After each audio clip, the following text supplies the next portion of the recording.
Right thumb up, again, as if you're shaking someone's hand, plug that shoulder in. And then turn those left toes down. Work to find a balance and equilibrium here. And use your breath to find what feels good in the process. We're toning the belly here, toning the legs, the glute, that booty. But we're working from a place of awareness in the spine.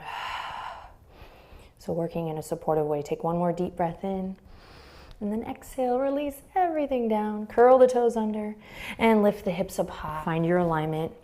Make sure that front knee is not going super past that front ankle, but rather nice and stacked in the bones. When you're ready, loop the shoulders. Inhale, open the palms. Lift up from the pelvic floor a little bit here. Again, find length in the front body. Think cow pose. And ground through the back body, lengthen down through the tail. Keep breathing here, squeeze and lift. Inner thighs hugging towards the midline. Take one more breath, maybe open your heart a little more. And then exhale, release. Hands come to the mat. Right knee comes back, tabletop position. So each time we come here, you have an opportunity to check in with the spine. Make sure there's lots of awareness. So no collapsing in the shoulders and no dumping through the lower belly, but rather gathering that energy up, finding support from within.